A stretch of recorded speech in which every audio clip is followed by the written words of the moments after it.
Let's podcast. Alongside Joe Giglio, I'm Joe Ovies inside Eford Studios in downtown Raleigh. Thanks to Empire Properties and thanks to Copiers Plus. Check them out online at copiers-plus.com. Print management, document management, get everything you need up into the cloud. Kind of like the OG Sports Phone. You know, the OG Sports Phone technically in the cloud.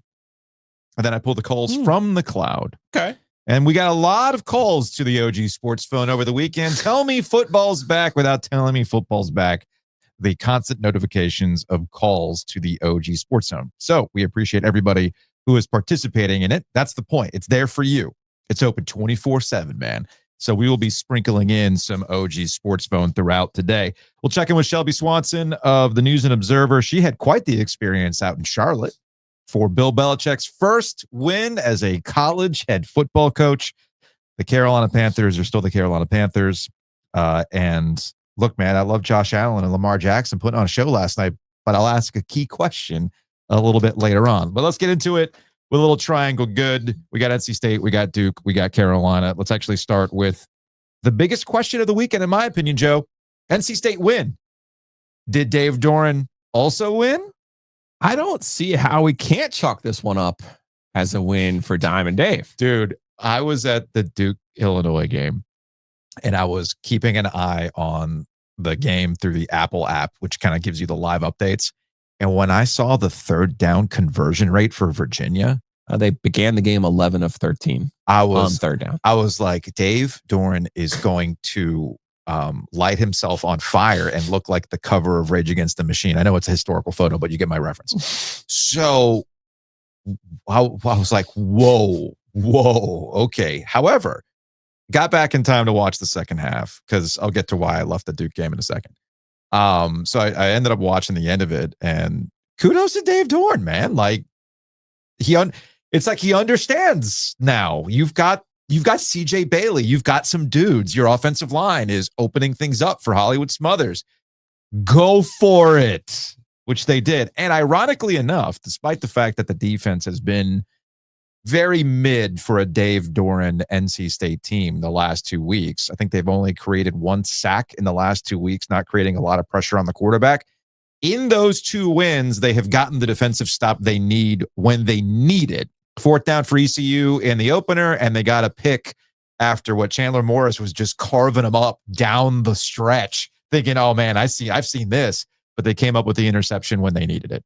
It would not have been right for Chad Morris's son to beat Dave Doran in his farewell tour in year 13. You'll remember Chad Morris, That's right. Former Clemson assistant, really the guy who saved Dabo Swinney's job. Yes. Interviewed for the NC State job, but Debbie Yao had some questions about whether he could recruit and run a program or if he was just one of those quote unquote coach him up guys. So Chad Morris's son could not get one over on Diamond Dave. It looked like he was going to, though. And look, both coaches knew. Like if we're going to win this game, it's going to have to be because our offense is going to win this game. So I give credit. Hold up.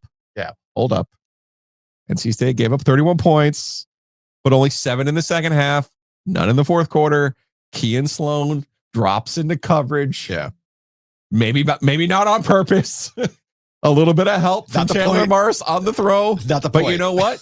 For the second week in a row, NC State's defense needed a play to win the football game, and they delivered. Now, conversely, this part of this drive when State's up 35-31 did not translate to points. But if you're a State fan, it's 4th and 1 from your own 28 with 3 minutes left in the football game. Dave Doran puts in his super sub package with Will Wilson, their freshman quarterback, their Wildcat quarterback, and gets the first down. Now, it didn't lead to points, but it extended the drive. Yes. Joe, he went for it on 4th and 1 from his own 28. As you need to do. This wasn't at Virginia's 28. If you did not watch the football game, I need you to understand where they did it. So, yes, the defense made a play, but I thought Dave helped himself in this football game, particularly in the second half. Obviously, we've talked about this before. A coach's job is in 2 main parts: beginning of the game, beginning of the second half. You cannot quibble with the adjustments that they made in the second half of this football game. You get up 7 points in the second half of this football game, all while scoring 21, all while feeding Hollywood Smothers, all while letting CJ Bailey and the rest of the crew shine. Joe, what did I say to Dave Doran in July? Are you okay with trying to win games? I think you might have even said 35-31. I did. I think you might be. I did. I think you might have hit the exact on I this said one. 35-31. Are you comfortable winning games like that? And of course, he was like allergic to such a thing when I said it. And yet, it took exactly 2 weeks into the season for you to hit you would have made a lot of money on that, by the way. I know some Virginia fans were like, yeah, but you said it was going to be the Diamond Dave special. It was going to be a murder. I said, no, I didn't say murder. Murder ball is different. I said this was a Diamond Dave special. Now, it ended up being a Dave special. I thought for sure. if they had tacked one on, 42-24 was my pick. Okay. So if they had tacked one on, it's 42-31. I feel pretty good about life in general, right? Mm-hmm. They did not tack one on, and obviously the big play by Sloan there in the end zone was really truly a little bit of a mistake by Morris. But I'll tell you what, man. I mean, what else do you want here at this point to be 2-0? Wait. Wait a minute. Shit, be happy we won. Hey, they went. The total went over and they covered. I'm not sure what else there is. Yeah, well, as somebody tweeted out, we got a text to. I tweeted this out. We got a text to the OG sports phone, of the tailgate. So let me pull this up on YouTube here. It is somebody, and honestly, if you look at this, it's somebody's truck, and it says negativity wagon on the back of that truck. And what I love about this picture, I don't know who's cooking back there, but dude, people were accusing me of having a dad pose at the 9 Inch Nails show when they saw me down on the floor. That is peak dad pose right there while you're cooking the grill. But it's a negativity spray painted onto a tablecloth with an Old Forester bottle of bourbon on one end and a turtle box on the other. You can't ask for a better situation than that. And that's the thing, though. Nothing has changed for NC State in how people view this kind of stuff. And I think people are riding this Dave Dorn roller coaster and still finding ways to jump on the negativity wagon. However, the sports phone did see some positive reactions. 919-444-2211. Call the OG sports phone and curse or don't. Sports Phone's always brought to you by Nature's Relief. Check them out online at naturesreliefhempstore.com. They'll deliver to you. RELEAF hempstore.com. Let's go to a 336. Hey guys, know you got a lot of negative calls probably. I don't know, I haven't heard the episode yet. But would have to expect you're getting a lot of fire Dave. Oh my gosh, we suck, even though we're 2-0. But as an NC State fan, I just wanted to come in here and translate some of that anger for these guys and let them know how they're actually feeling. And the feeling is we don't know how to act, right? This is the first time in 6-7 years that, well, our offense is kind of good and our defense sucks. And now we're going to have to lean on our offense instead of our defense. And we don't know how to handle that emotion, because we desperately just wish both would do the same thing at the same time and work together for what Dave loves to call complementary football. So, yeah, I mean, we just don't know how to handle our emotions, Ricky Bobby, I don't know what to do with my hands. That's kind of where we're at right now. And we're hoping that, maybe Wake Forest, we kind of play a good game, but doubtful, and we're running for a 7-5 season. But you know what? Shit, be happy. We won. It was the complementary football that got me because that was good. Complementary football presents itself in multiple ways. Mm-hmm. You know who wasn't playing complementary football on Saturday? Who? Duke. Uh-oh. I got to give Manny Diaz a lot of credit. That dude dropped a bar after their loss to Illinois. Quote, "We were the architects of our own demise." Oh, that's a hell of a line from Manny Diaz. And he's right, because initially, while that game was unfolding at Wallace Wade while I was there, I thought that Duke had this harebrained scheme. Hey, remember when SMU came here and they turned the ball over 6 times and still won? Remember that? We should try that against Illinois. Let's see what happens. No, that's actually not a good game plan to try and win games, even though it's happened to you. And there was some sentiment out there that, Duke was the better team, or you look at the box score, it's not indicative. No. You're not the better team when you continuously punch yourself in the dick. Okay. And that's what Duke did on Saturday. And I get that there was some officiating curiosity early on. Even I in the stands, I went as a fan on Saturday with some friends. Even as somebody in the stands, I was like, what's up with this crew? Because, man, they've made some curious calls, but still not the point. Duke overcame. I thought Duke was going to be able to overcome that. They got within one going into halftime, and then things just continued to fall apart for them with turnovers and things like, sending two guys out with the same number when Illinois is supposed to punt, and you gave them another set of downs and they go on and score. Just absolutely brutal. But if you think I am being brutal on Duke, I'll let another sports phone call lay it out for you from a 540.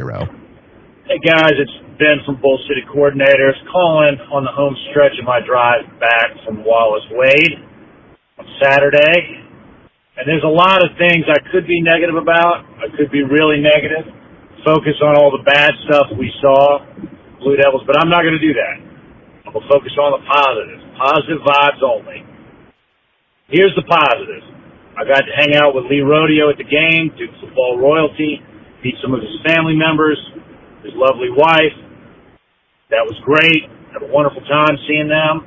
I was hanging out with my brother. We hadn't seen each other in a while. We got together for a game. We got to relive our freaking childhood of watching the Blue Devils suck up a Saturday and ruin the whole freaking day. It's like Fred Goldsmith and Carl Franks were back out there, for Christ's sakes. Terrible. God, why do we let this happen? Why do we let these teams ruin our mindset? Enough of that. I'm being negative. I'll be positive. Giglio, on your Wolfpack, great win. I hope Doran goes 10-2 this season so you can't fire him. Keep up the good work, guys. Go Duke.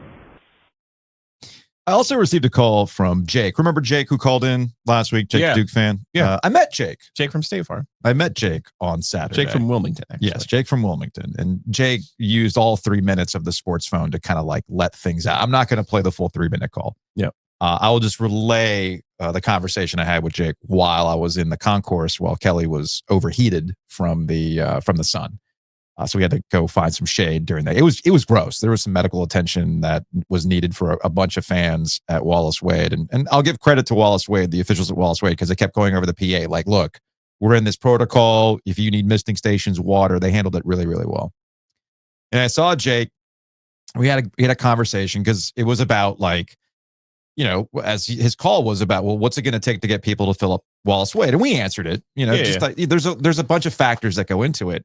But Saturday is another prime example of this, in that you got a top 25 opponent in town. You got a good Duke football team with a great quarterback in Darian Mensah. You got to show out, and there was a lot of orange in that place, which is unfortunate. But you have to sustain winning over a long period of time, and also overcome some just institutional issues when it comes to Duke and numbers and who shows up for football games and things like that. But that's neither here nor there. I got where Jake was coming from. He's a frustrated Duke football fan. And as Ben also pointed out in that call, the frustration boiling over in that, you've got a good football team. And the best thing you definitely have a good quarterback. The best thing you can say is that it's one of those lessons learned. Now, I didn't see Manny Diaz run his guys back out there like Fran Brown did after a win, but that's another story altogether. All I'll say about Duke is, disappointing loss. You should feel frustrated by that loss because that was their own undoing. And Illinois, this is what good football teams do. Good football teams see the mistakes that happen, and then they take advantage of it. I brought up that SMU game for a reason. How do you lose a game in which the other team turns the ball over 6 effing times? You still lost that game. The same thing happened here, in that Illinois did to you what you can do to other teams. Manny, of all people, knows this as well. Mr. Turnover Chain knows you're not going to win games when you have that kind of turnover margin, and these are just self-inflicted mistakes. Drop passes too, man, early on. Trying to establish things against Illinois. My kingdom for a forward pass completion early on for Duke. So anyway, I get why Duke fans are frustrated. I will say this, though. One quick note about why are we putting Illinois down? That's the thing. I'm not trying to put... No, the Duke fans who are like, oh, we were better than them. They're not a top 15 team. They're not whatever. Yes, they are. Like, that's what top 25 teams do. That's Brett Bielema. That's Wisconsin from like Brett Bielema's prime. Like, look at the offensive line. Yeah. Look at the way that they're built, the way that they play. Like, that's who they are. Although, this is where the frustration comes in. Duke did a good job of getting to Illinois' quarterback. Okay. They did a good job early on. But again, you keep giving the ball back to them, guess what's going to happen? Yeah. They're eventually going to take advantage of it. I will say this about Duke, though, because I haven't gone to a game as a fan at Wallace Wade in a hot minute. I got chicken nachos. Mm. I mean, it was a big thing of chicken nachos, man. Sounds delicious. Like enough for two. And 2 Modelo's. It's $40. That's a good price. That's pretty damn good. Yeah. That is pretty damn good. Meanwhile, we got Carolina. Congratulations to Bill Belichick. Bill Belichick got his first win as a college head football coach, his first win as the coach of North Carolina. Lee Roberts, the chancellor of UNC, pulled up into the locker room. And Bill, look at if you're watching on YouTube, Bill's all smiles. He's got a game ball, I'm guessing, here. So let's see how this all played out. First win of the season, great road win. First win for Coach Belichick as head coach of the Tar Heels. First of many. Game ball for you, Coach.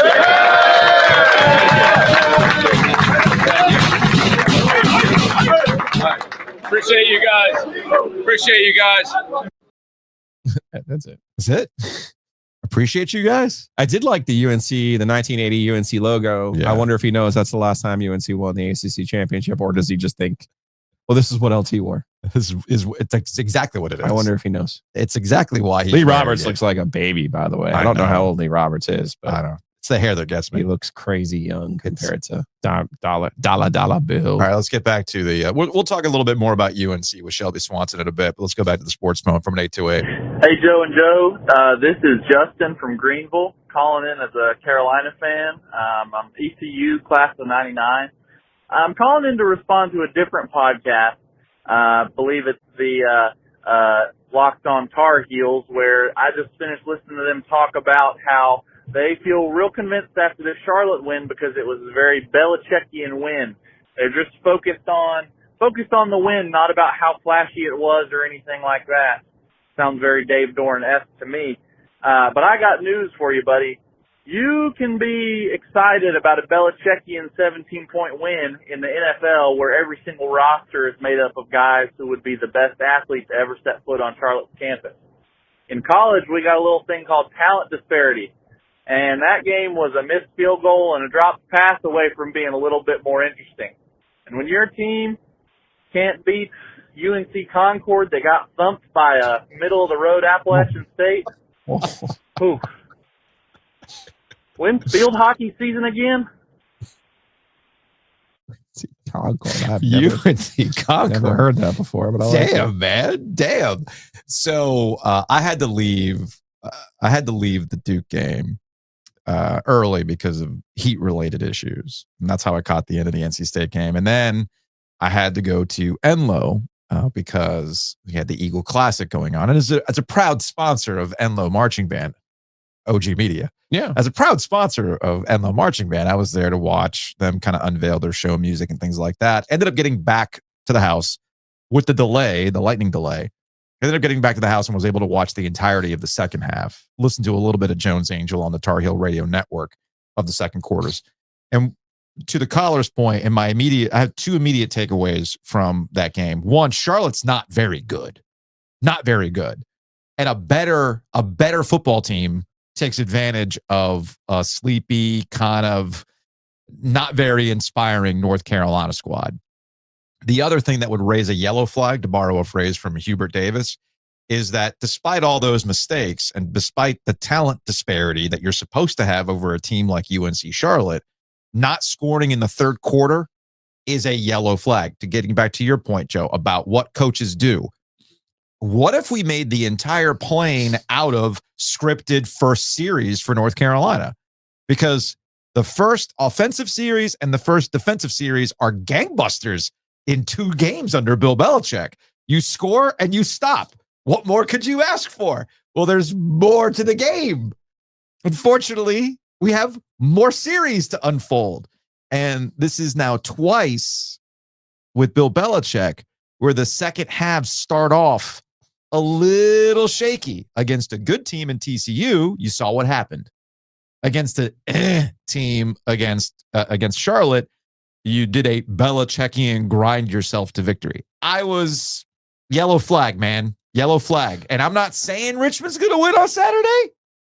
I'm not going to go full Joe Giglio JMU last year. You called that one. Yeah. I'm not saying Richmond's going to win the game, but they're going to give UNC a game. That's going to be interesting on Saturday. You're shortchanging Charlotte. I thought Charlotte really, really struggled in their opener against App State, but they understood the assignment against Carolina on Saturday. In the grand tradition of App State and ECU finding another level when either blue or red comes in, I thought Charlotte outplayed them, to be perfectly honest with you. That's a problem. After the first drive, and pretty much, I thought Charlotte straight up outplayed them. They were the more interested team in the football game. I thought defensively, after that first drive, I thought they played really well. It's 10-3. They miss a chip shot field goal, so should have been 10-6 at the half. Yeah. Then it's 17-3. They balls in the guy's hands in the end zone, he slipped. It's I thought Connor Harrell. I thought he actually played really well. He got off to a slow start, and then I thought again looked like a guy like, hey, fuck you, you got rid of me. Fair. I thought he looked really good. I got serious. Someone mentioned Dave Doran. I got serious questions about Carolina's play calling. I get it. It's 17-3. I get it. You're just trying to win the football game. 17-3. They're down, knocking on the door, Joe. You ready for these play calls? 17-3. First and 10 from the 17. Run 2 yards. Run 2 yards. Run. Loss of 3rd and 6 from Charlotte's 13. A run. A straight dive. Huh? No. Huh? Not good. Not good. And then they kick a field goal to win 20-3 to make it seem like, yeah, we grinded it out, Belichick style. Sure. It's not a yellow flag. Sure. Speaking of It's yellow a flags, red flag. Speaking of yellow flags, before we get into the rest of the ACC and some national takes as well, big thanks to Bloomin' Blinds. Every time we talk about the ACC, it's brought to you by our friends at Bloomin' Blinds. Check them out online at bloominblinds.com. Chris is going to take care of you. I actually talked to Nico, and they're hype about the golf tournament coming up. They want to win that thing. Okay. They want to win that thing. You're making it. You're smirking. You're like, okay, we'll see, Wood Rings. We'll see. We shall see. But yeah, check out Bloomin' Blinds. INBlinds.com. 10 or more window treatments. You'll get 10% off. And of course, they bring you our ACC football coverage and our after darks throughout the season.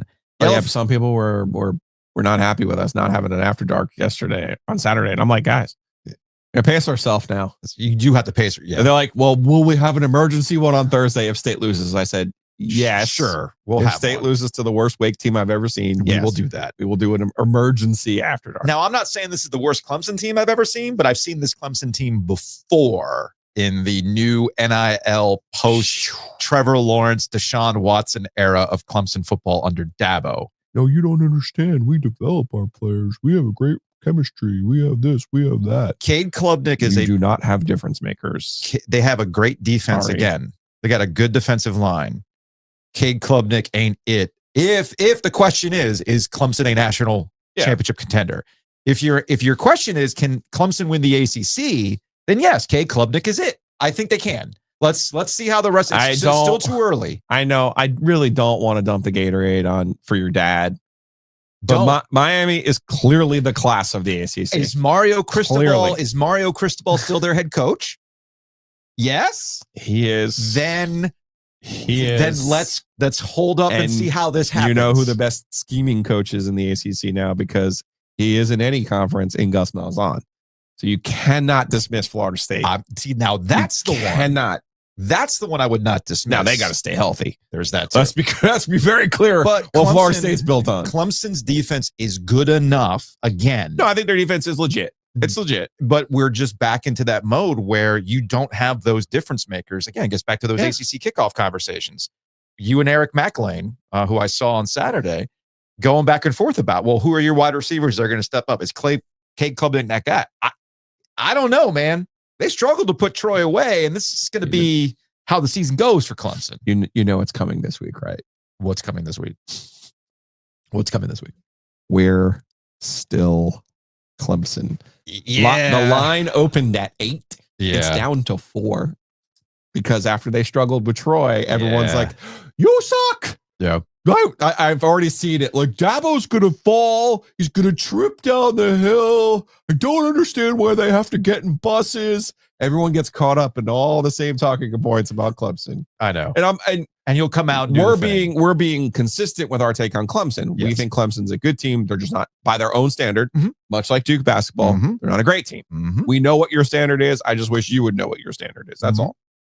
Meanwhile, buddy, this week they're going down to Atlanta and people are feeling some kind of way about Georgia Tech. Yeah. Dabo's on the corner over there. He's doing this. He's the guy in the corner behind the tree, ready to unleash the fury. Meanwhile, Syracuse ends up beating UConn, but Fran Brown wasn't happy about that. So not only did Syracuse beat UConn, Joe, they had a miracle cover against UConn. So salute to you, sir. So we have graduated from the classic trope, the newspaper cliche of a Carolina basketball player after a win going back out in the working on his shot, working on his shot because it wasn't good enough. That's right. We have now upped the game. Fran Brown sent his kids back out there, but like, oh, cool, we won. Nah, I'm good. That was from Syracuse.com. Good for Fran, man. Good for Fran. Sometimes he loved looking at like Little League, like Pop Warner stuff. That's classic Pop Warner stuff. I like that. So number one, Belichick is furious that he didn't come up with this idea himself. Ooh, good point. Number one. Good point. Number two, this happened to me in real time. We played I mentioned last week, oddly enough, that we played Danny Hurley's AAU team. Yeah. And we lost by 60 points. Yeah. Okay. We were a bunch of ragtag white kids just getting run out of this small gym in Bayonne, New Jersey. Okay. Well, the court was this big, right? Like, again, bunch of slow white guys against a really, really good basketball team on a small court. Guess what? We got pressed to death. We literally lost by, I think it was 65 points. The next game we played on a full-size court. We played at Keene College. I think that's a different name now, but we played on a full-size, full college court against the second best team in the state. We were only down 15 at the half. Okay.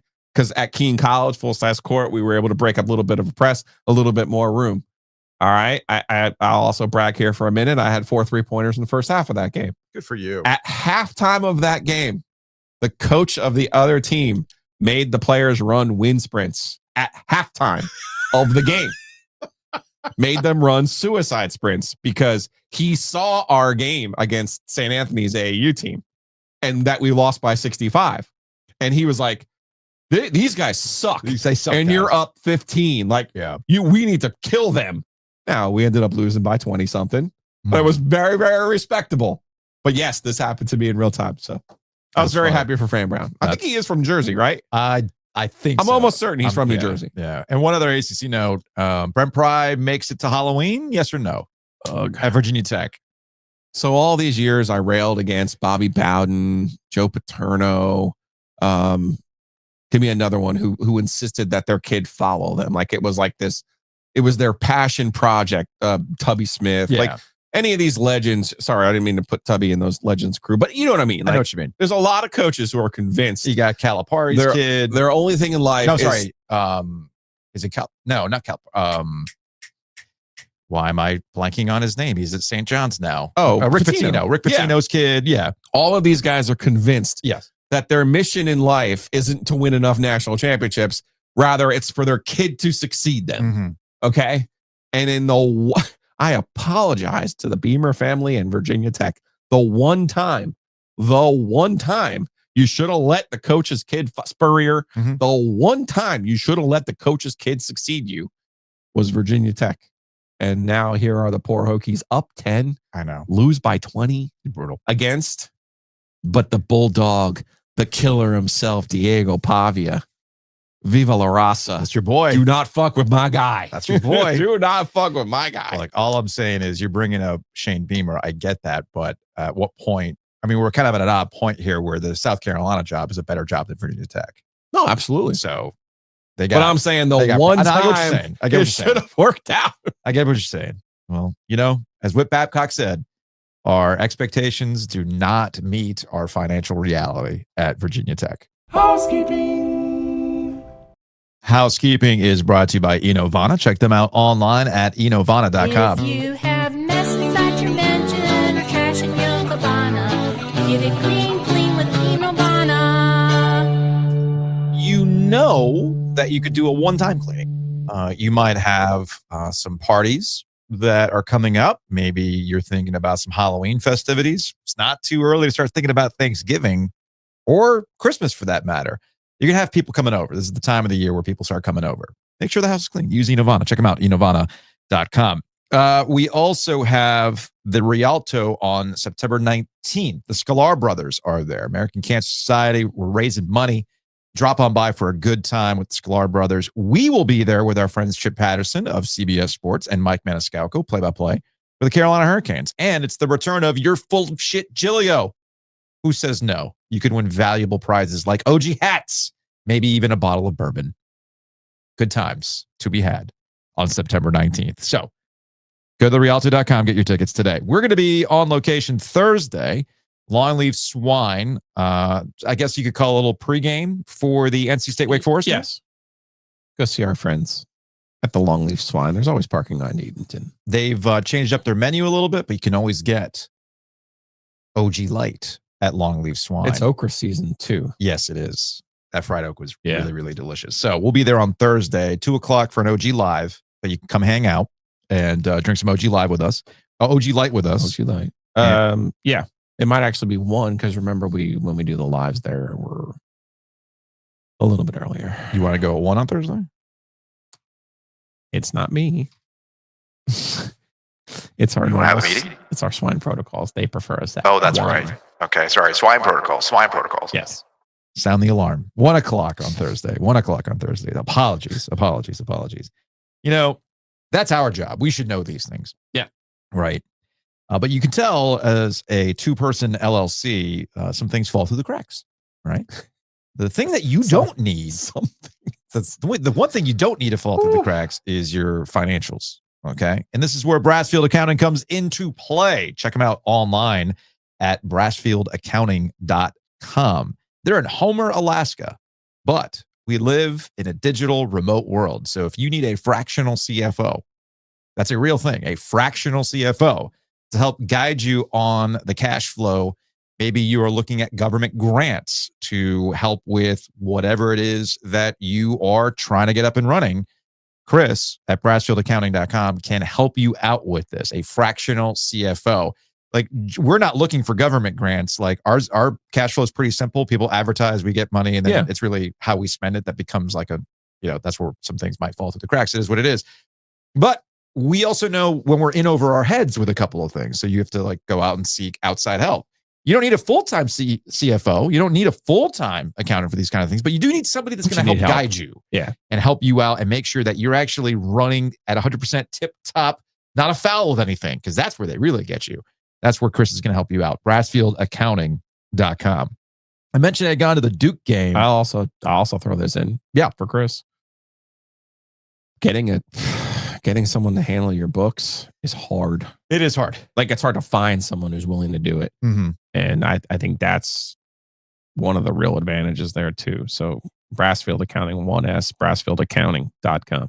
Also, I mentioned I went to the Duke game and I saw Jared, two Roosters. They've got a tent there serving up the Devil's Tracks. And let me tell you, on a hot day like Saturday, Jared did okay. Jared was doing just fine. Okay. Again, it was a gross day, but you know what really hits on a gross day? Ice cream. Ice cream. It was stupid hot. The second both of those games were announced at noon, I knew what we were getting. Yeah, we were getting that second. I knew what we were getting. The last gasp of summer. And of course, on a Sunday, the weather breaks and it's really nice out. You want my scorching take on this one? Because there was a Bills game last night. Go to tworoosters.com, by the way, before Joe drops his scorching take that will melt ice cream. What? Well, I know people accuse me of wanting perfect conditions. Yes, you do. But how about helping the fans just a little bit? I mean, just like a little. TV don't care about that. Have you seen the University of Washington's football stadium? It's obviously not a dome, right? Yeah, no, there's like a canopy though. It's interesting. Oh, Miami does this. Miami's more of like a permanent structure that covers the fans. Yeah. In the University of Washington, it's almost like the canopy that covers your pool. Mm-hmm. But they had the foresight to say, what we really need here is just a little coverage for the people who spend all of the money and give us a bunch of money. Mm-hmm. Weird. So weird. So you're... Because, my Galaxy take is because you are all like, oh, the Bills, oh, they're not building a dome. They're gonna freeze their dick off. They don't care. Did you see what they actually did? They built like a little cubby hole to play football in. Yeah. Okay. Cool. I feel like Bloom and Blinds could probably do some shades at these various football stadiums, but anybody can. And with the shade, the ice cream still hits. So again, go to tworoosters.com. That's your emotional trauma dump from Giglio during, maybe that's a Two Roosters play going forward. Anyway, big thanks to Mosquito Authority and Pets Authority. As we predicted, the last gasps of summer, they're still here. It's still September. It still gets hot here in North Carolina. Mosquitoes are still active. A bunch of rain gets dumped down, then gets hot and humid. Mosquitoes are going to be active, so go check them out, bugsbite.com. You can bundle and save with Mosquito Authority and Pest Authority.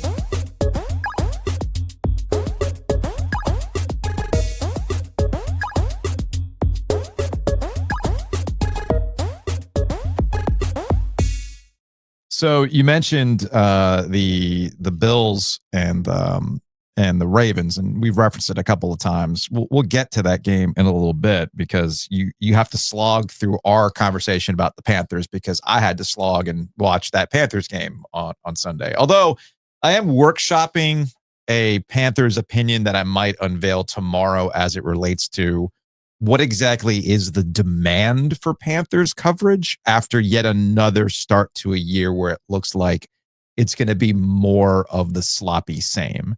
And as I joked earlier, why can't they make the entire UNC football team out of their first drive? I know for sure that Bryce Young doesn't want to make the entire season out of the opener because this is now 3 openers in a row where Bryce Young has looked uninspired. Okay. Turnovers, the wonky weather delay, but it was like, nah. They came out there. They look like we have a new coach.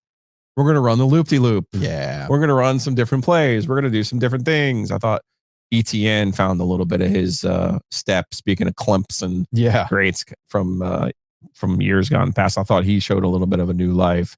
Obviously, they have Trevor Lawrence as well, but I don't think the Jaguars are a playoff team, and the Panthers were not competitive with them. Like they were just straight up not competitive with them. And Bryce Young was not good. Well, okay, but that's the thing. He was not good. So that's the eye-opening part that would cause people to really just ask, what is happening here? What is the point of Carolina Panthers football right now?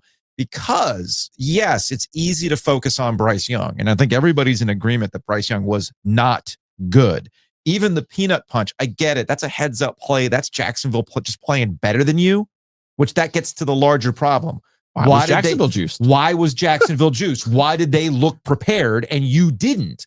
And I know this sounds like a broken record hindsight situation, but I still think Dave Canales screwed up with his preseason approach, okay? You had red flags that popped up against Houston and you took them off the field rather than, no, you go work this damn thing out. And then they didn't play in the 3rd preseason game. You also are banking on young wide receivers and the ghost of Hunter Renfrow with Adam Thielen being traded out.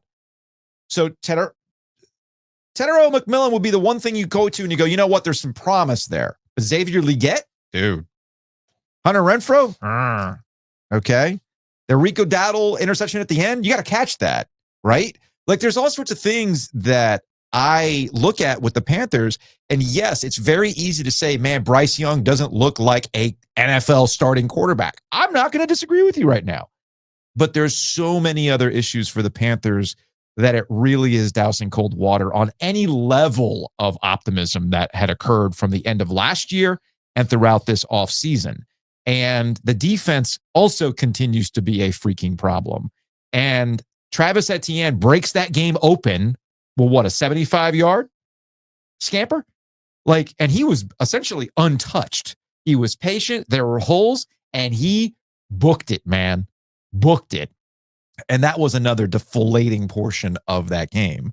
And, you know, to go back to the OG Sports Phone, I did stumble into the double whammy of uninspired UNC fans getting backed into watching the Panthers on Sunday. Before we go to the Sports Phone, I apologize to the people at large. I got Duke footballed by the Panthers. Okay. Duke football was a phenomenon. This is back when these were the dark days of Duke football. 2002. Duke football went 2-10, but 5 of their losses were by 5 points or less. I remember. And so everyone's like, no.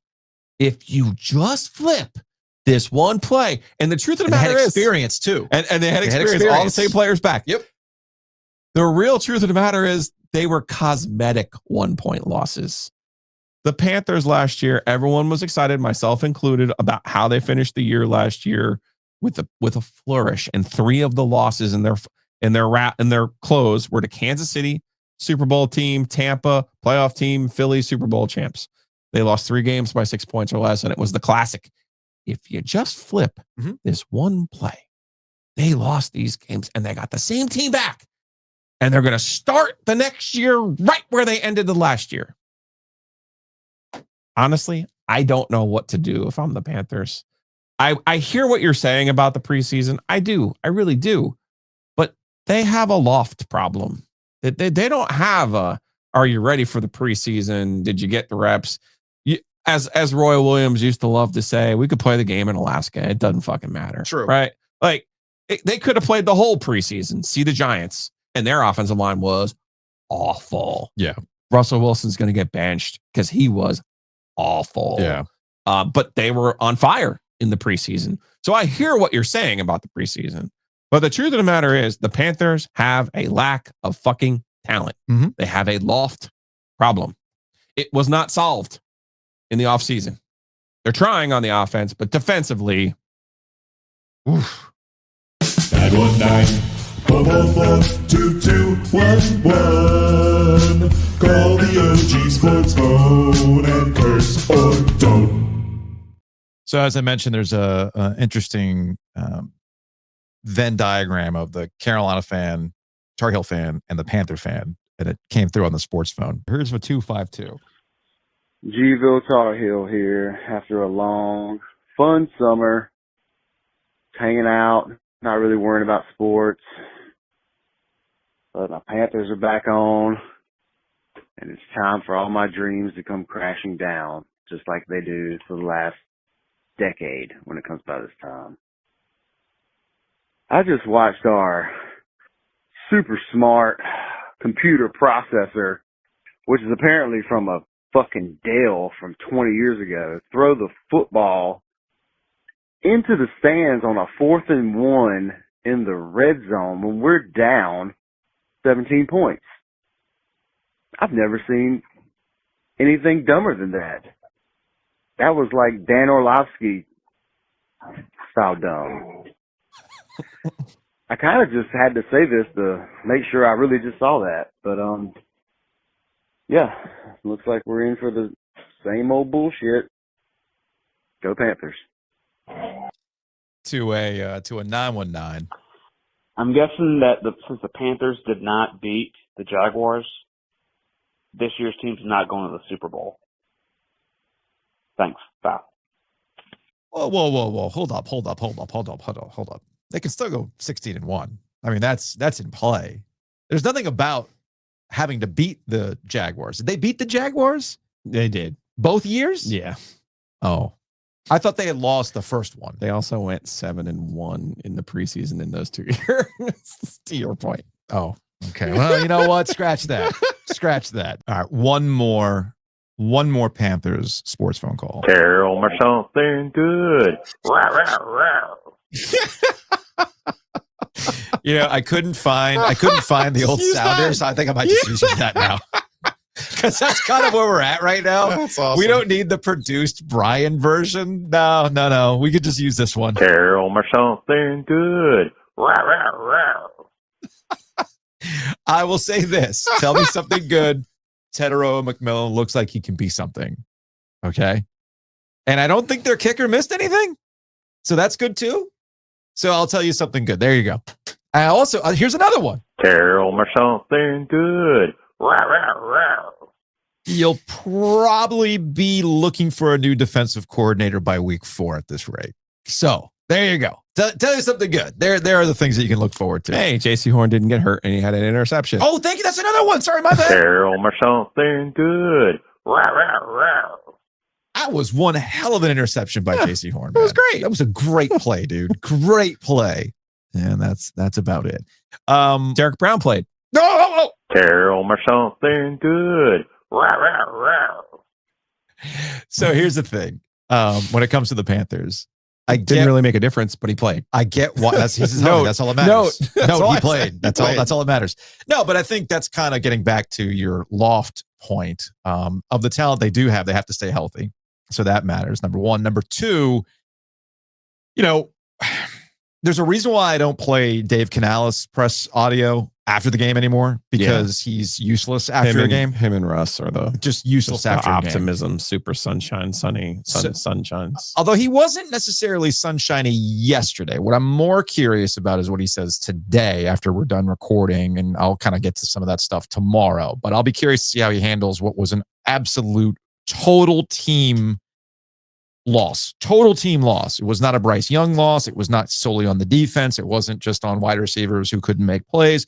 The play calling was atrocious, as one of the callers pointed out. I mean, they got called out on the broadcast, by the way. The Fox broadcast called him out by, I'm sorry, you're down X amount of points in the fourth quarter and it's check down Charlie over here. And it's like, woo, that's not good. So there's a lot of things to not be happy about with the Panthers, but we tend to do this when it comes to NFL week 1, week 2 coverage, is that it's like the entire season is set based on what we saw in week 1. So I'm going to dial it back with the Panthers before I really lean in on that. Just like I'm not going to get too worked up in Aaron Rodgers getting the win over the Jets. 4 touchdowns, Joe. I'm not going to get playing well against the Jets. He played okay. The Jets also played okay. He wasn't so well of a game, actually. Yeah, it ended up being a pretty good game. Now, it wasn't the Bills and the Ravens, though, which was the game last night. And you start the game off looking at the Ravens and asking the question, how in the world are you supposed to compete with Lamar Jackson, Derrick Henry, and all the other weapons they got? Like this is an offensive juggernaut we are watching week 1 primetime. And then Josh Allen goes, but I'm also a baller in the regular season. And they scored how many points in the fourth quarter? To win 22. 22 to win 41-40. Just bonkers game last night. But it gets back to what I had asked last week. Okay, cool. Does it matter? Does it? It has to matter. I literally watched every NFL game yesterday. Mm-hmm. I watched I watched every NFL game this week. Yeah. At least a series or two of every game. Not kidding. I have the YouTube package. Yeah. So, and I'll quite frankly, I would bet on all the games too. Sure. So all of the games other than the Jets Steelers game went under. Mm-hmm. That's not good. Okay. That's not good. Because I'm sitting there going, offense. It's an offense here. The Eagles Cowboys, because of the wonky weather delay, the full game only went under. Yeah. And I'm like, oh man, what is going on? And it took the Jets and Aaron Rodgers with his grudge to give us one game with offense and a back and forth. And then at night, last night, even before this crazy comeback by Buffalo, I was like, these are the two best teams in the NFL. It's not even close. It's not even close. It's really not even. Now, what does that translate? Well, how does that translate? I do not know. I do not have an answer for you. I was impressed with the Packers. Mm-hmm. The Eagles defense, I know some people were trying to tell me, no, you don't get it. They lost a lot of guys. And I was like, no, they lost Jason Kelsey. They were fine. Remember, I was worried about their offensive line. The Eagles defense is not good enough to win the Super Bowl. I'll just tell you that right now. They're going to need to make a move. And I know they lost Jalen Carter. They lost Jalen Carter in the game. In the first play. Yeah, I'm not going to get. Okay, so you're right about that, right? Yeah. And I thought the Packers were like, okay, they got something there. Parsons. Why the fuck did you trade Micah Parsons? Look at Micah Parsons being a difference maker. What a concept, right? I already forgot who had that game of the week. Was it Olsen? Yeah. Because whoever it was dead on. Like, this is why you get. It might have been Romo. I can't even remember. I'm sorry. I apologize. No, it was Romo. I literally did watch every game. Sure. Okay, including the game where Tom Brady was doing the Giants and Washington, and I'm sitting here going, he is awful. Yes. He's just straight up awful. Yes. And I'm going, okay. So points to the person who was working the Packers game who was like, This is why you trade for Micah Parsons. Mm-hmm. He's pressuring, he's forcing interceptions. He's really not even up to your speed yet. Just wait till he gets up to speed. This is all a very long way of me saying I watched every NFL team.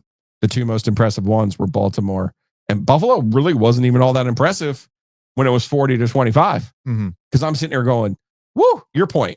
How the hell are you supposed to stop these guys? That was my when thought. they're running this hot. That was my thought. Like, how are you going to stop them? Josh Allen. Yeah. Regular season Josh. Here's the wrinkle to this. Primetime Josh. This is a wrinkle. There's a wrinkle to this because on Thursday, when we were doing some, bold proclamations, and I did bring up, all right, what is the point of the Bills and Ravens when really the only thing we're waiting for is, can you get over? Yeah. Can you get over? Buddy, I'm here to tell you, it might be time to call it with the Chiefs. Now, no, you were right. I watched that game and you were right. I understand. I know it's one game. It's one game, and the Chiefs have won the Super Bowl after a middling ass regular season. Remember? Yeah, the last time they won it. But Mina Kimes dropped a stat on Friday night that we tend to forget. It's kind of like we were talking about with Duke, all the one-score games they won last year, and how's that necessarily going to work out for you? You know what? I'll pull at SMU. We're going to turn the ball over 5 times and still find a way to win. No. At some point, that coin flip starts to work against you. And the Chiefs were on an incredible historic run of winning one-score games to the point where it broke everybody's brains that they were winning these games. And we were asking the question, is there a conspiracy by the NFL to give the refs an ultimatum to make sure the Chiefs come out on the right side because they will get these second chances, right? Now, things might be catching up to What was the album after Octung Baby? That would be Zooropa. God, it's pretty good. I loved U2. Octung Baby. I wore that thing out. Kansas City Chiefs are U2, man. They released Zooropa at the height of their powers, and you're like, hey, this album kind of sucks. Like, you just had this all-time banger. Yeah. And like they went on tour because everyone I know, I'm showing my age. Yeah. I get it. Yeah, Zoo TV tour. But like the Octung Baby tour was the hot fire, the hottest of fire. Yeah, and it continued on, and they had basically. See, now you got my It's fine, but fine. Give You it got to me. music. Give Yeah, it to music nerddom here. The Octoon. Okay, yes, Zooropa was essentially an extension of some leftovers and reworked stuff from Octoon Baby. Yeah, that they Guess put what out. The Chiefs are warming up right now while they were on this incredible tour run with the Zoo TV tour, right? Which I was kind of mad that I never got a chance to go to as a kid, but that's neither here nor there. Warmed up leftovers, you just said, right? Well, we even got the Travis Kelce feel good moment, but it wasn't enough. That's the thing. If you watch Travis Kelce play, you're going, he didn't get the ball at all. Yikes. Buddy, warmed up leftovers might as well be the Chiefs fucking slogan, dude. Because if you were embarrassed the way that they were in the Super Bowl, and I get it. It's not the same team, but man, that's a gold watch game, man. You gotta have, if we want to get all my 90s bingo cards here. Now we're talking. That's a gold watch game, sir. You gotta have some fucking pride. You gotta slug the watch around in your ass. And the next time we see you, you gotta have some ounce of pride. The Chiefs had zero. Zero. At some point, time catches you. Yeah. At some point, time catches you. It's clearly Plus, if you're doing all the same shit and you keep running all the same, but we could put Rashee Rice and Xavier Worthy. No. Oh, stop it. We don't need the cheetah. Don't start me on them. Oh my God. They're the worst team. They might be the worst team. Look, because they lost to my worst team. Some people will understand.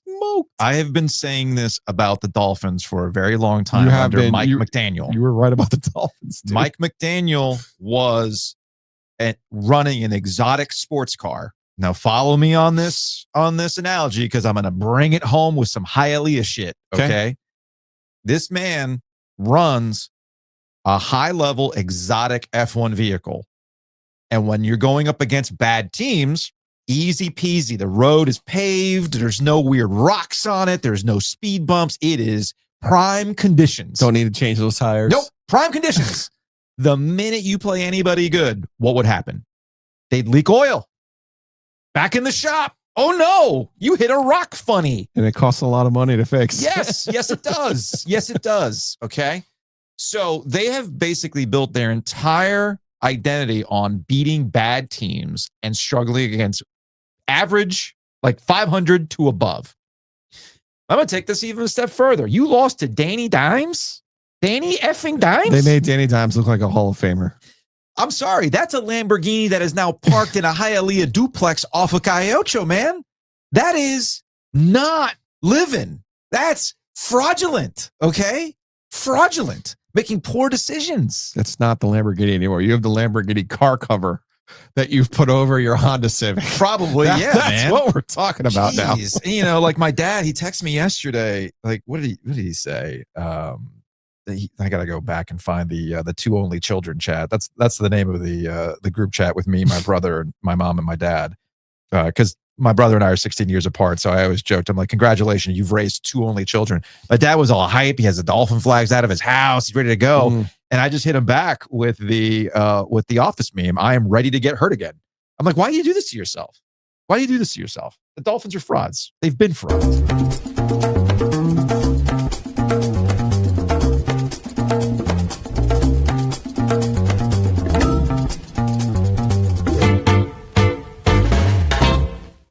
Big thanks to our friends at DraftKings. You can check them out, download the app, use that promo code OG25. We'll tell you what you get here in a second. But you were talking about these, the scoring being below. Is this a trend that will continue? That's the question.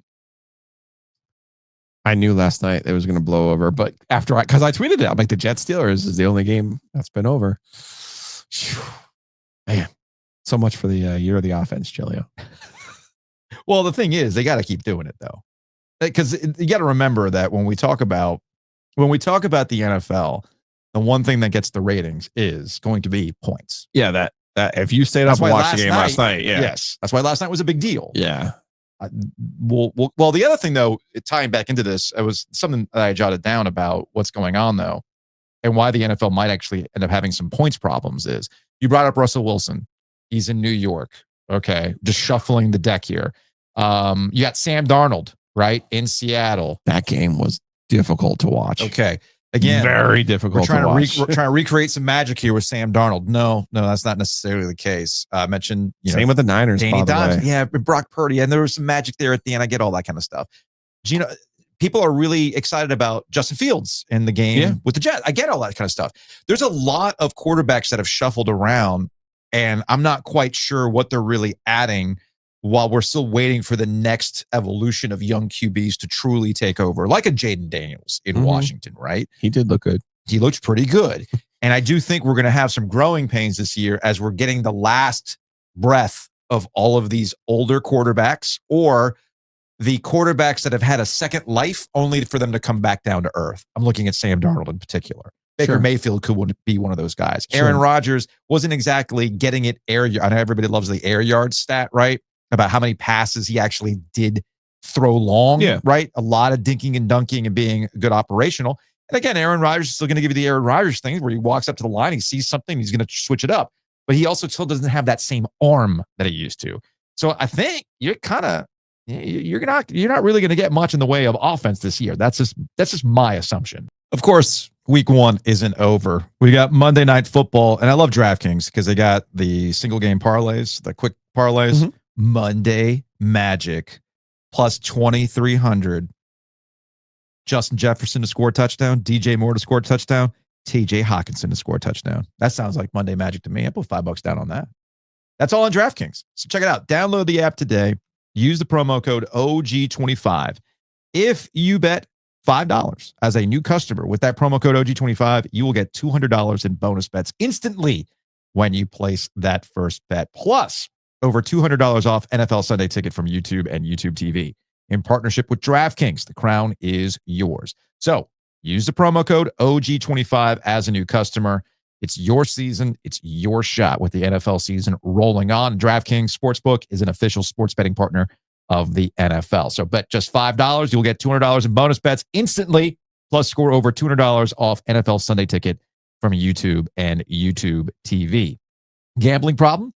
Call 1-800-GAMBLER. In New York, call 877-8-HOPE-NY or text HOPE-NY 467-369. In Connecticut, help is available for problem gambling. Call 888-789-7777 or visit ccpg.org.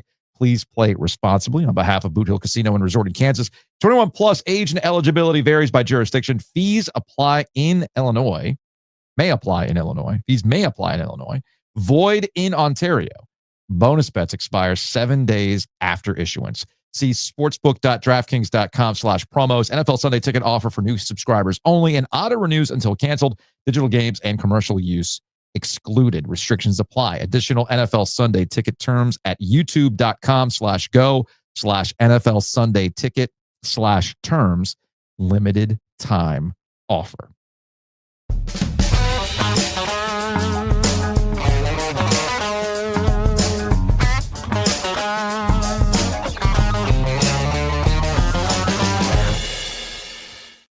Big thanks to our friends at Roback. Giglio's rocking the Roback today. I'm sure you saw a lot of Roback while you were at the NC State Virginia game.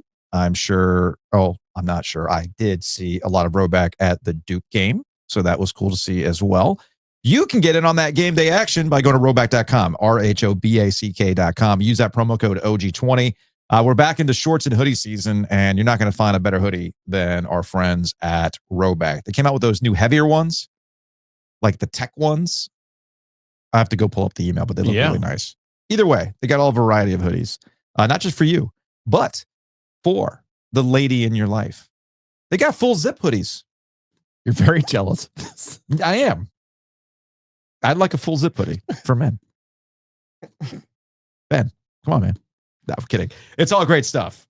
So head on over to roback.com. Use that promo code OG20 to save 20% off your orders. Speaking of saving money, that is what Matt Davis at State Farm is going to do for you. Help you save money on home and auto insurance. Call them today at 919-779-8277. You can visit them online at insuregarner.com.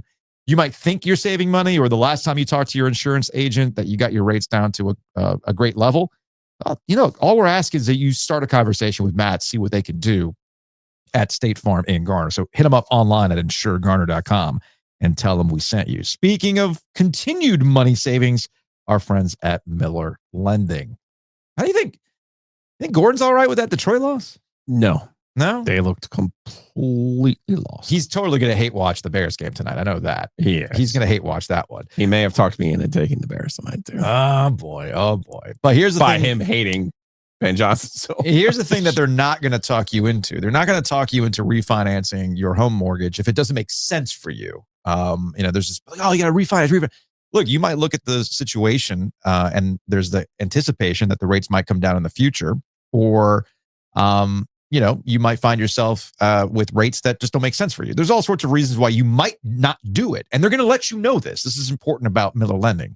It's not just trying to force you into some sort of situation that doesn't make sense for you. So hit them up, millerlending.com/theog. 919-447-3377.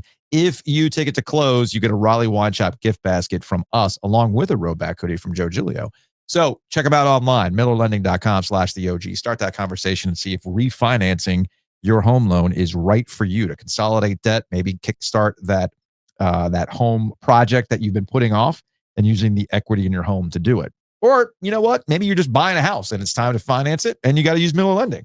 Speaking of buying a house, it's an interesting market right now, and the ones that will help you navigate it the best are here locally. Hometown Realty. We're talking about not settling for one of these all-cash offers. You're leaving money on the table, or just kind of identifying an area you want to live and making sure that you take advantage of the current market conditions. Hometown Realty can help you out with that. So check them out online, myhtr.com. Again, that's myhtr.com.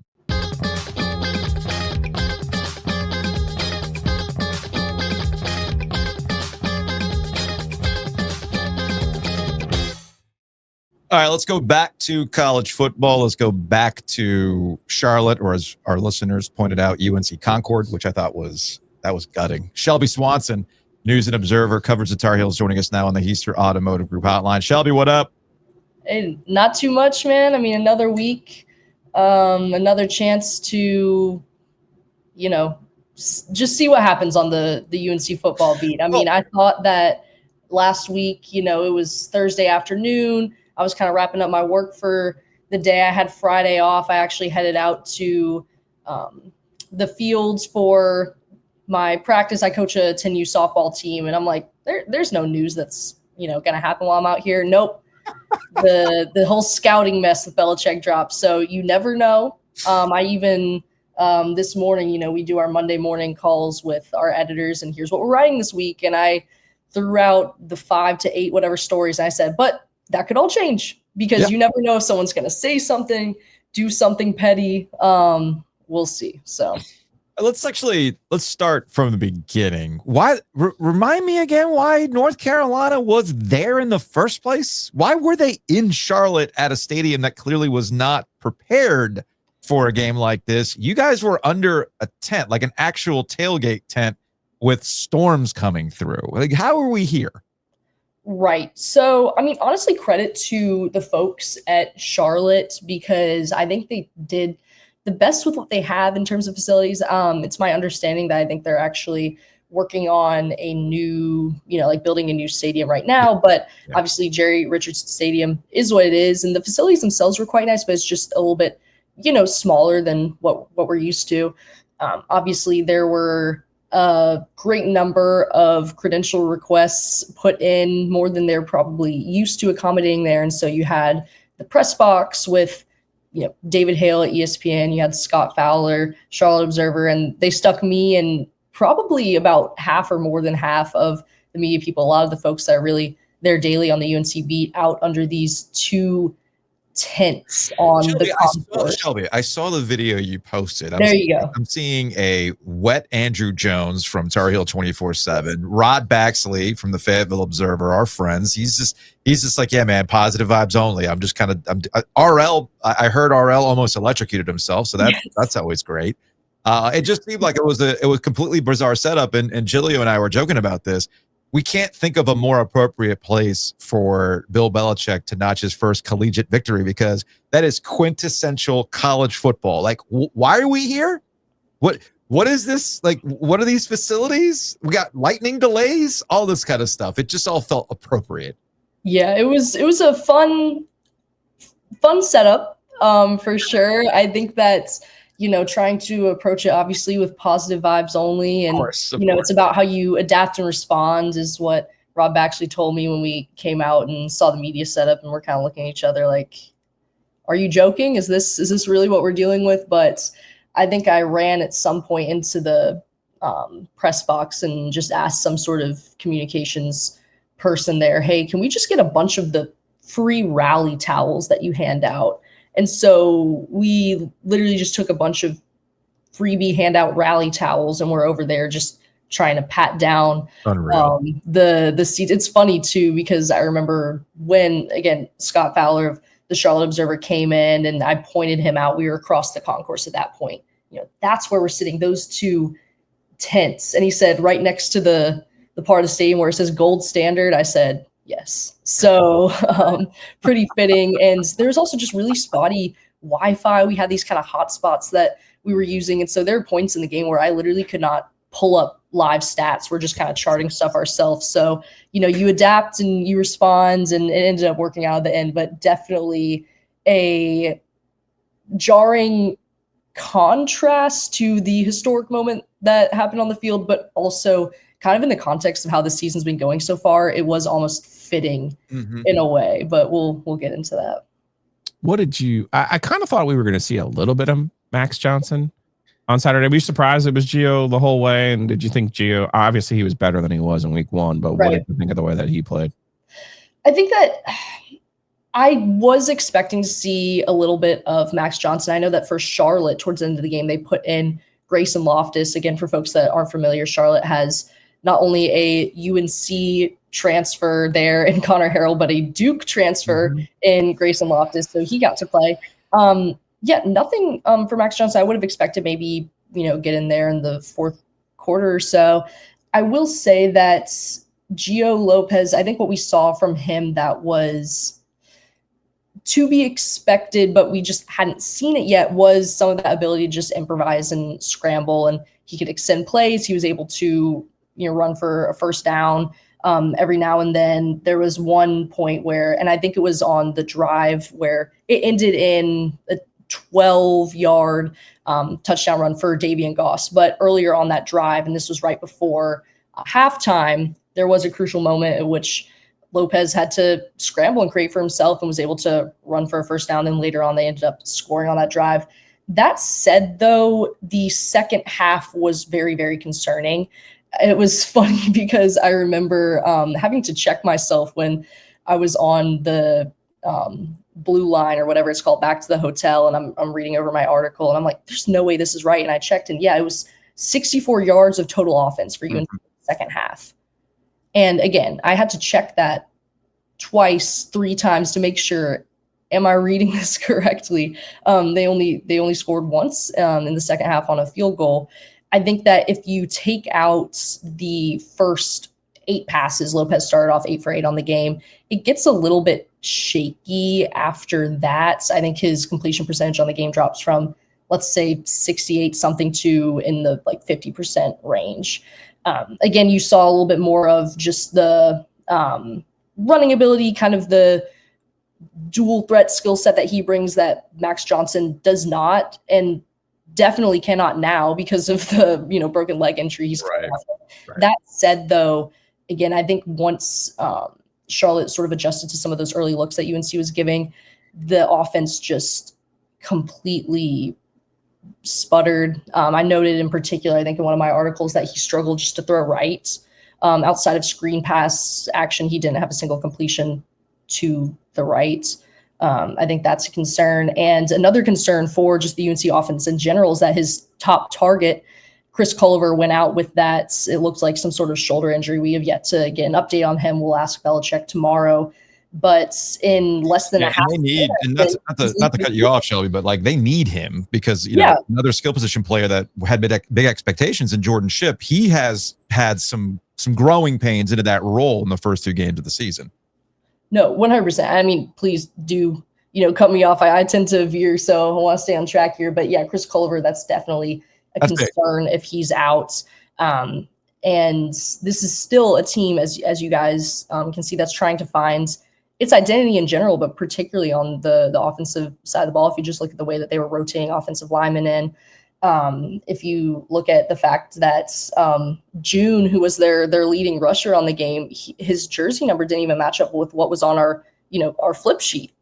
I think they're still trying to just figure out what is their identity. They're very much still in a talent evaluation period, it sounds like, which I think is really concerning at this point in the season. Yeah. But that is Culliver specifically, if he is out. And again, he looked in a lot of pain, obviously hope he's okay. That is really, really a concern for UNC, particularly because they're dealing with injuries on the O-line with Lasky still out.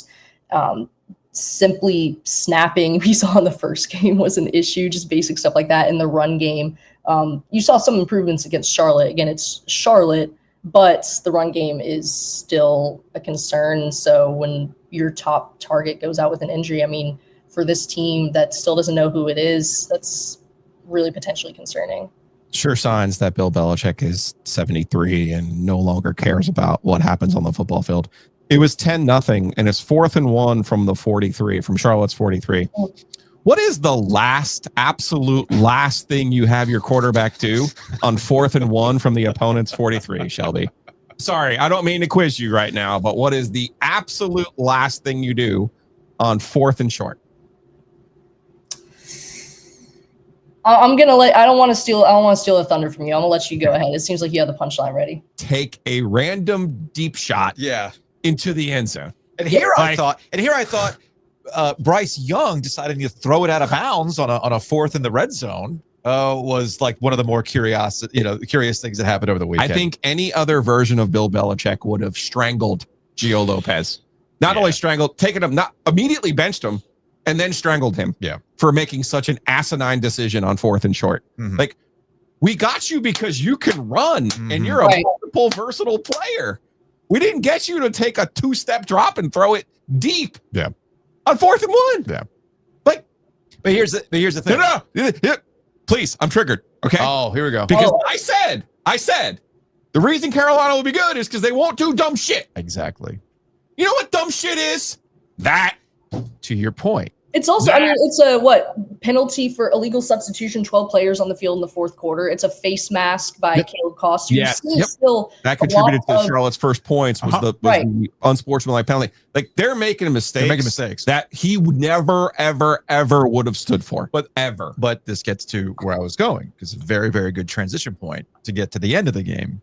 Mr. Do your job, no distractions, any of that stuff. Bill Belichick continues to create his own distractions, and he did not help matters by actually addressing the whole scout thing by saying, and Shelby, you were there because it was brought up.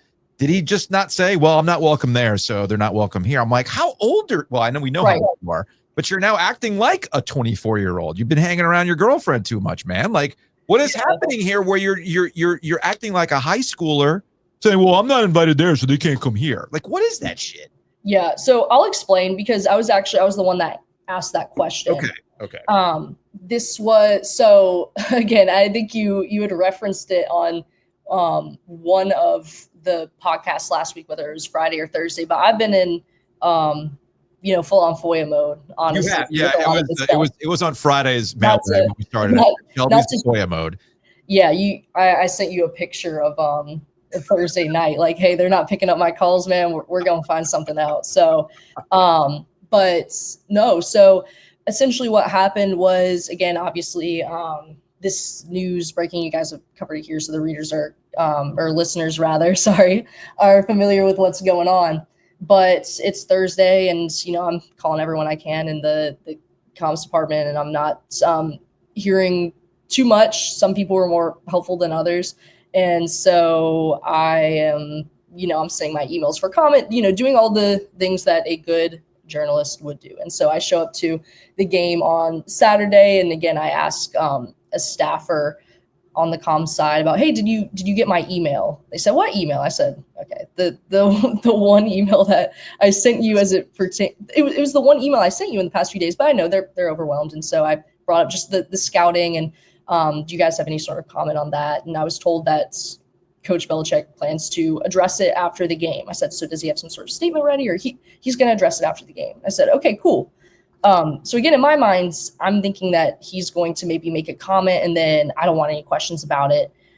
On the other hand, I know that if he doesn't say anything, I'm going to ask him. So either way, I'm writing something off of this. So I kind of got my pre-writing ready, and I go into the press conference, and nothing said about it in the opening statement. And we're about maybe 5 or so questions in, and no one has asked about this. So, raise my hand and just, hey, do you have any sort of comments on this situation? I forget exactly how I worded it, but the video has since been picked up by, ESPN, CBS Sports, The Athletic, like a lot of outlets. Conveniently, the part where I said my name and outlet has been cut out, as well as I said good game or congrats on the win, coach. So young Shelby. There you go. I'm being polite. Young, naive. No, I know. That said though, he responds and gives that quip about, well, I'm not, welcome at their facility, so why would they be welcome in mine? Pretty simple. We even got a smile. I mean, he seems ready and happy to address that. And it was interesting because I think that, he starts off the press conference by somebody asks him about, it's your first college win, and what are the emotions, excitement around that? And he says something to the effect of, well, it's not about me, it's about the players. But then and again, I'm sort of culpable in this because I asked him about it. Sure. But then by midway through, he gives this quip and everyone's tuned out. And that is the quote that's picked up and spread across, national media landscape. Nobody's talking about a 20-3 win over Charlotte. And so again, he makes it about himself. Yeah. And again, that's my personal opinion on it. And again, I sort of am a bit to blame too, because I was the person who. No, you did your job. You were expecting a statement. There was no statement. So it was an appropriate time after enough questions had been asked about the game. And it was a major story. I mean, it was a major story from last week. It was his first availability. So you did your job. So I wouldn't apologize for those types of things. Shelby, we appreciate it as always. I wanted to go behind the scenes a little bit on some of the antics that I had seen at Charlotte. I wanted to see what the actual on the ground thing was. So we appreciate it. Yeah. And we'll see what happens against Richmond this week. who knows? I mean, again, this You should get to write your stories this week rather than having to pivot. you said I hope, but again, you never know what happens on this beat. So I appreciate you guys having me on again. Please follow my work, newsandobserver.com.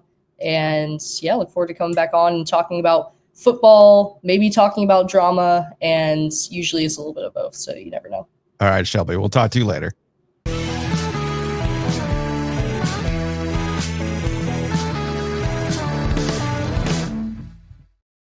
How's Josh feeling about Josh right now? Ecstatic. You think so? Yeah. I think they Sleepy, but ecstatic. I think they might open up Shady's for me tonight, even though the Bills aren't. I got hockey practice tonight. I need a place I need a place to crash. I told you, you gotta negotiate this. Maybe I should negotiate with the hockey parents. Like, look, the Wi-Fi at Shady's is great compared to Polar Ice House Garner. Nothing wrong with Garner as a facility, but the Wi-Fi, not so sure about that. All jokes aside, congrats to Josh for a big Bills victory. Big Bills victory. Big Bills guy. Either way, check him out. WH.lawyer. Again, that's WH.lawyer. Big thanks to Happy and Hale. I've been taking lots of hockey breaks now that youth hockey is back, but we're also very, very close to the start of the Cane season. Let's take a break. Let's take a hockey break. Brought to you by Happy and Hale. You're running around trying to get some errands, school's back. You're doing car pickup, your carpool pickups and all that kind of stuff. You don't have as much time as you used to in the summer, but you still got to eat, right? You still need a little pick-me-up. You do. Use the app today. It's the real thing. Promo code OG25. You'll save 25% off one-time order using the app. Either way, order ahead, pick up, and go about your business. It's all great stuff at our friends Happy and Hale. And, of course, our friends at the Butcher's Market. It's tailgate time. It is.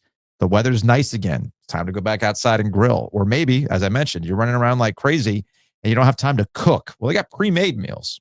So check them out. Butcher's Market. TheButchersMarkets.com. All your tailgate needs and all of your, you know what? I'm just being lazy and I just want to stick something in the oven needs. It's all there. TheButchersMarkets.com.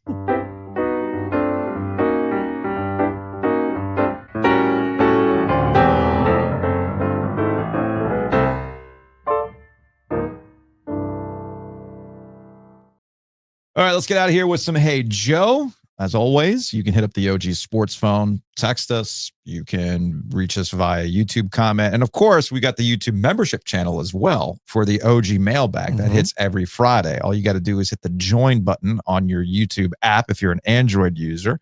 If you use iOS, just go to the YouTube website, go to our page, you'll see join, click that, and just for $5 a month, you'll get access to OG on Business, an emoji set, OG mailbag, all sorts of other goodies. Where else would you get my Bill Belichick as Kenny Powers analogies? Your Mexican League really hit home on Saturday in Charlotte. It's actually a good one. It's a very good one. All right, let's go to a 704. Hey, real quick shout out to you two. I was at a back porch festival in Atlanta near my neighborhood. Saw a guy wearing an NC State shirt. We started talking, and he asked me if I listened to Ovies Giglio. And I was like, I call in. And so kudos to you for you, at least 2 listeners in Atlanta, and bringing this together. I love that. Let's go. That's what I love doing the podcast, man. Yeah. Podcast is bringing people together. And with the podcast format, we know we have a lot of people that live in other areas, Atlanta, Charlotte, California, New York. Got some people down in South Florida. Alaska. Homer, Alaska. It's all there. And we appreciate you guys checking us out. So much to the point where I know Kelly in Wisconsin, he was in town, picked up some OG Light, smuggled it back.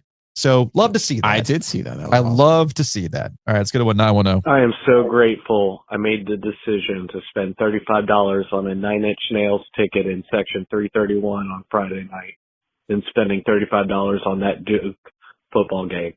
That was an absolute mess. They couldn't hold on to the ball. They're dropping ball. That was a mess. Do better next week. I feel like you should have done the inverse. You know, if the timetable was inversed, where you went to a Duke football game, you were mad at what you saw, then you go to the 9 Inch Nails show to get out some aggression. That's what you do. That's what it is. Yes. You know, like you're mad about that result against Illinois, and then Trent does head like a hole, and you're just screaming along. I'd rather die than give you control. That's right. as we're spending a bunch of money and spending $90 on hoodies and all that other kind of stuff. Yeah, it's all worth it. We bring the people together. Are you ready for this one? You probably didn't see this. I might not have seen this one. No.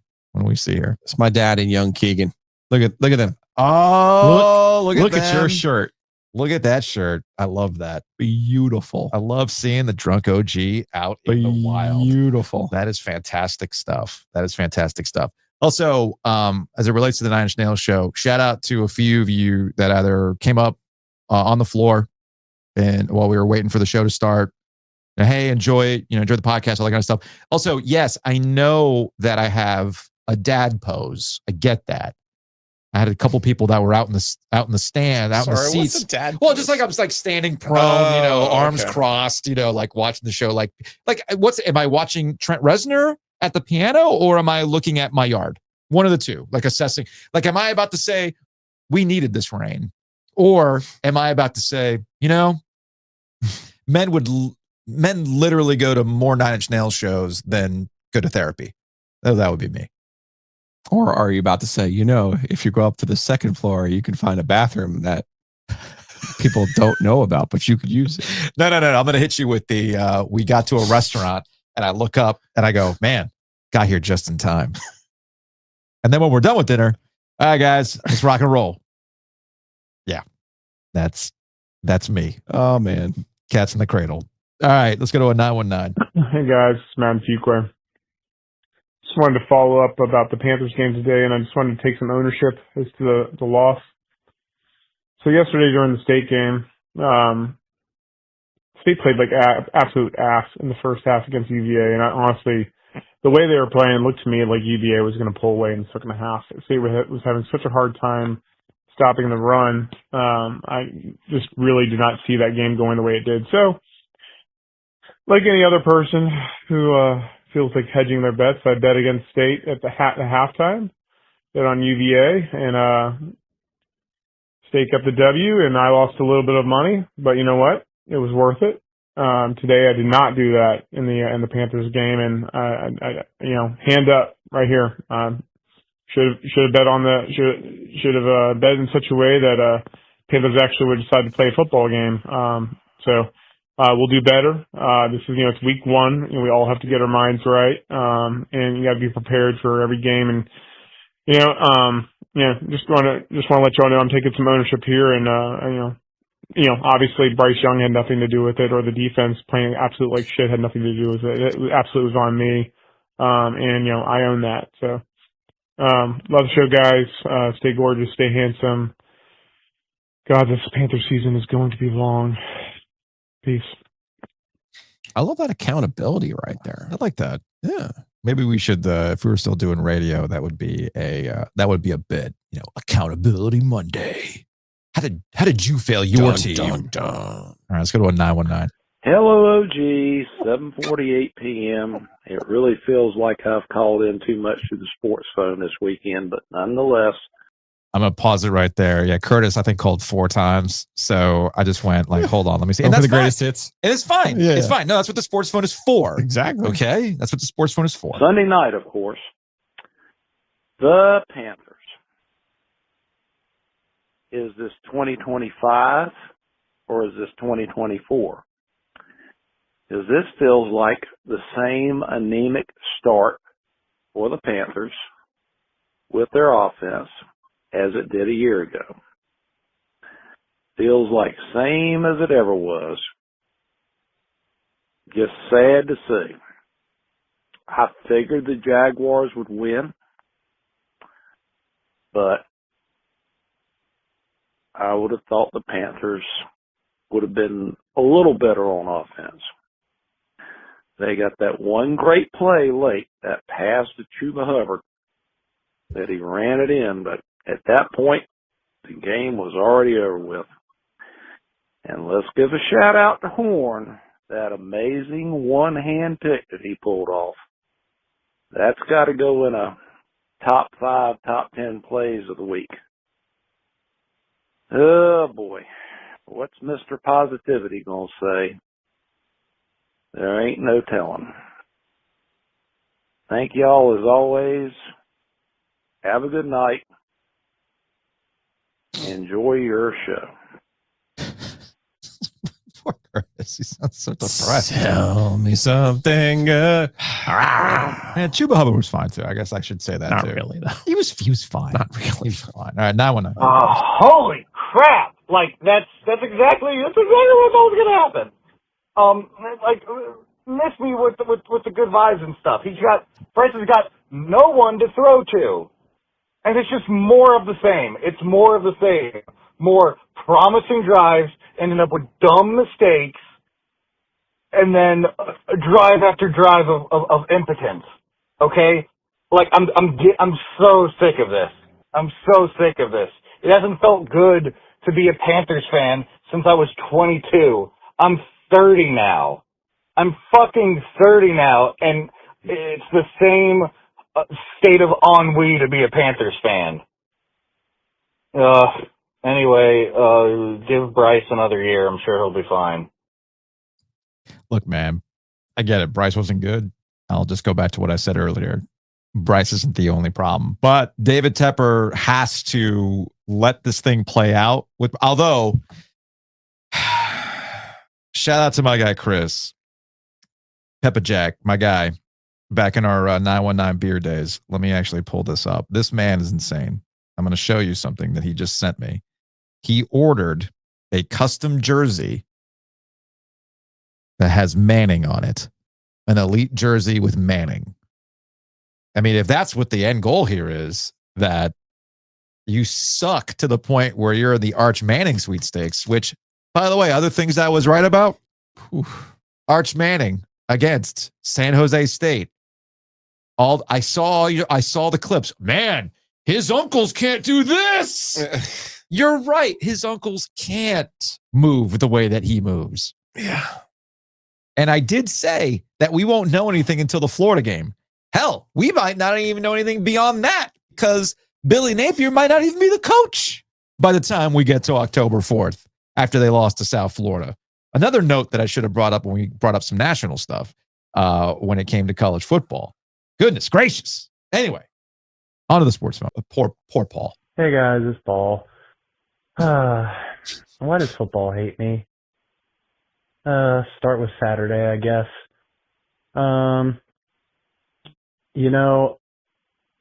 I just want to know who is scripting the first drives of the game, because it's clearly not Freddie Kitchens based on the rest of the game. Carolina, first drive, Carolina might be the best offense in FBS, and the rest of the game, Carolina offense might be the worst offense in FBS. I mean, only scoring 3 points against that Charlotte team in the second half. Oh boy, maybe, just maybe, shouldn't have the guy who made Baker Mayfield look completely incompetent at quarterback as a play caller. Maybe he shouldn't be calling your plays. Maybe he shouldn't be a coach. Just a thought. Defense, it's Charlotte, and that game probably should have been closer than it is, but you know what? A little credit where credit is due. When's the last time a Carolina defense held a team to under 10 points? I don't know, because I don't get paid to do free research. Or I'm not doing research for free. But, yeah. So defense, B-. Good job, I guess. Passing grade. I think Bill Belichick, coming back to Freddie Kitchens, I think Bill Belichick letting Freddie Kitchens call plays is at least comparable to having Matt Patricia and Joe Judge as co-offensive coordinators in New England. I really am starting to believe that if Tom Brady didn't exist, Bill Belichick would have been fired as the New England head coach, and we probably would have never heard from him again. I'm really starting to believe that. Sunday, Panthers. Let's just say I'm looking forward to 100% Panther-free guarantee in like 3 weeks. Thanks. Yeah, we'll see. Let's play it by ear. To answer Paul's question, fewest points since ECU. First time they've held a FBS team, a 1A team, to single digits since they beat ECU 27-6 in 2012. I have no memory of that football game. And first time they've held a 1A team to 3 points since they beat Clemson 38-3 in 2001. Hey, Joes. This actually is for Lauren. I just need someone to talk to about this terrible team. I actually have to go to Charlotte once a month, and unfortunately, my desk in the Charlotte office faces the Panthers practice field, so I get to see this sorry team practice on a daily basis every time I go out there.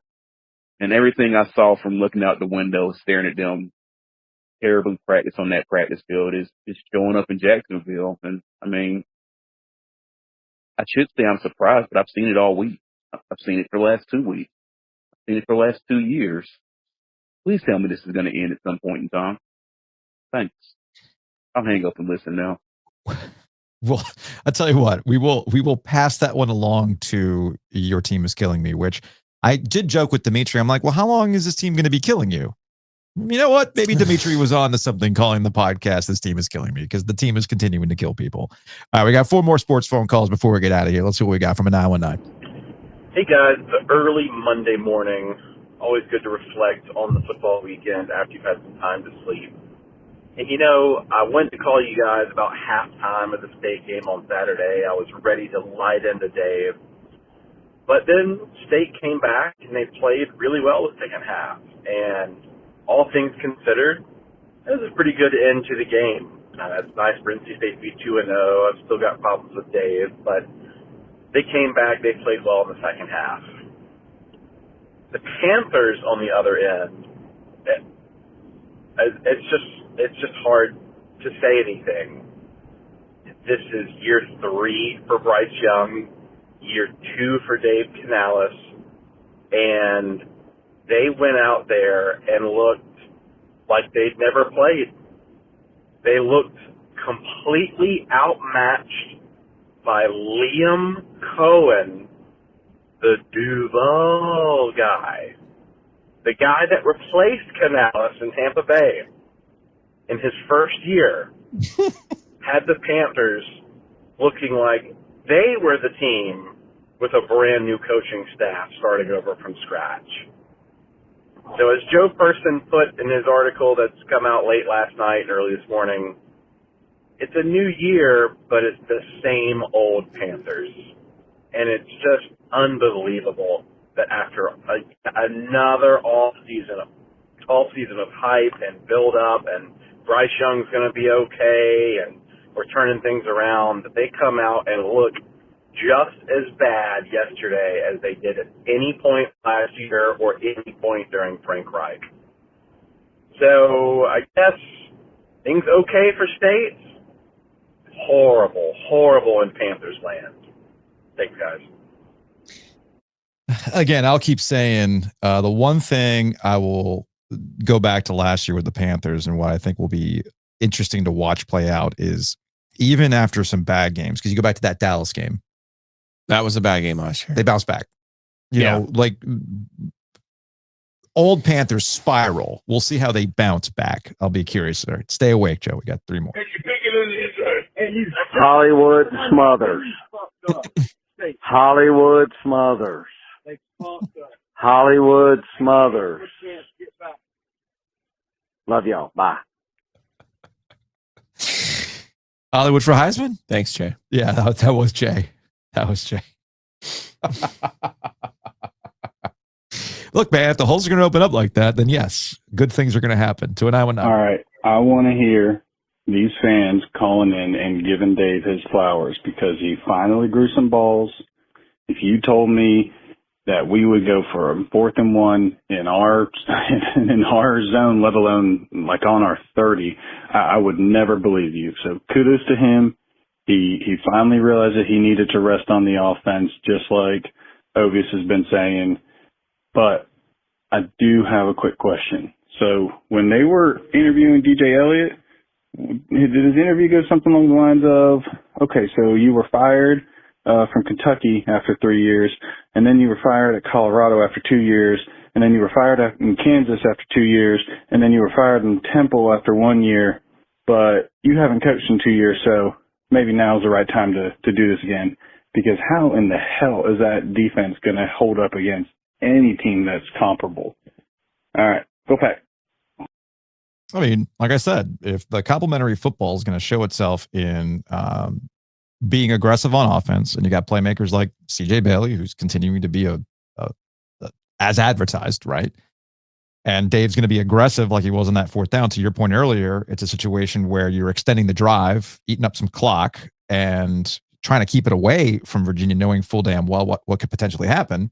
Then yeah, you're going to have to get comfortable winning in some shootouts. If Dave continues to be aggressive, that's the thing. So we'll see. They should handle business against Wake Forest on Thursday, but NC State and should do not get along.